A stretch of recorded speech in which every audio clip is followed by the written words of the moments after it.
Hi friends, ഇന്നത്തെ ഒരു പുതിയ വീഡിയോയിലേക്ക് എല്ലാവർക്കും സ്വാഗതം. കടയിൽ നിന്നൊക്കെ വാങ്ങുന്ന ഫ്രോസൺ ബീൻസ് നമുക്ക് എങ്ങനെ തയ്യാറാക്കാമെന്ന് നോക്കാം. അതിനായിട്ട് ഇവിടെ കുറച്ച് ബീൻസ് നമുക്ക് ആവശ്യമായിട്ടുണ്ട്, ഗ്രീൻ പീസ്.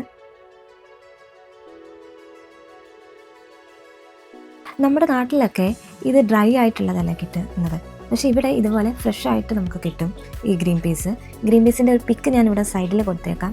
അപ്പം ഗ്രീൻ പീസ് ഇതുപോലെ തൊലി ഇളക്കി ഇങ്ങനെ ആക്കിയെടുക്കണം. അപ്പോൾ നമുക്കിത് ഇങ്ങനെ കിട്ടും. ഇനി ഇതിപ്പോൾ ഇവിടെ ഇരിക്കട്ടെ. അതിനുശേഷം നമുക്കൊരു പാത്രത്തിൽ കുറച്ച് വെള്ളം എടുക്കാം. വെള്ളത്തിൻ്റെ അളവൊക്കെ നിങ്ങളുടെ കയ്യിലുള്ള ഗ്രീൻ പീസ് മുങ്ങിക്കിടക്കാനുള്ള അത്രയും വെള്ളം ഒഴിക്കുക. അപ്പോൾ അതൊന്ന് തിളയ്ക്കുക. തിളച്ച് വരുന്ന സമയത്ത് നമുക്കൊരു 1/2 ടീസ്പൂൺ പഞ്ചസാരയും കൂടി ചേർക്കണം.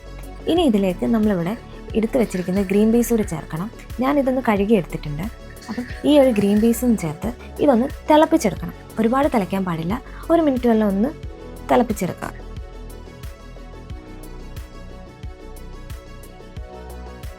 ഇതിപ്പോൾ തിളച്ചിട്ടുണ്ട്. അപ്പോൾ ഇതിനി നമുക്ക് ഊറ്റിയെടുക്കണം. ഈ വെള്ളത്തിൽ നിന്നും ഇത് ഊറ്റി മാറ്റണം. അപ്പോൾ ഇത് നമുക്കിനി നല്ല തണുത്ത വെള്ളത്തിൽ ഒരു 5 മിനിറ്റ് ഇട്ട് വെക്കണം. അപ്പോൾ ഞാനിവിടെ തണുത്ത വെള്ളം എടുത്തിട്ടുണ്ട്. അതിലേക്ക് ഈ നമ്മൾ തിളപ്പിച്ച് വെച്ച ഈ ഗ്രീൻ പീസ് ഇതേപോലെ നമ്മൾ തണുത്ത വെള്ളത്തിലേക്ക് ഇടണം. ഇനി ഇതൊരു 5 മിനിറ്റ് ഇതിനകത്ത് കിടന്നതിന് ശേഷം ആ ചൂടൊക്കെ പോയി തണുത്തതിന് ശേഷം കോരിയെടുക്കാം. ഇതേപോലെ നമുക്ക് കോരിയെടുക്കാം. ഇനി ഇതിൻ്റെ നനവെല്ലാം മാറണം. ഇതിൻ്റെ നനവെല്ലാം മാറ്റി ഞാൻ എടുത്തിട്ടുണ്ട്. ഒട്ടും തന്നെ വെള്ളത്തിൻ്റെ അംശം പാടില്ല. അപ്പോൾ നിങ്ങളുടെ കയ്യിൽ ഇതേപോലത്തെ സിപ്ലോ കവർ ഉണ്ടെങ്കിൽ എടുക്കാം, അതല്ലെങ്കിൽ പ്ലാസ്റ്റിക് കവർ ഉണ്ടല്ലോ അതായാലും മതി. നമ്മൾ അതിനകത്തോട്ട് നമ്മൾ ഈ വെള്ളം തോർത്ത് വെച്ചിരിക്കുന്ന ഈ ഗ്രീൻ പീസ് നമുക്ക് ഇതിനകത്തോട്ട് ഇട്ടിട്ട് എയർ ഒന്നും കിടക്കാത്ത രീതിയിൽ ഇത് നല്ലതുപോലെ അടച്ചു വെക്കണം. ഇത് നമുക്ക് ഫ്രീസറിലാണ് സൂക്ഷിക്കേണ്ടത്. ഏകദേശം 1 വർഷത്തോളം ഇത് ഫ്രീസറിലിരിക്കും.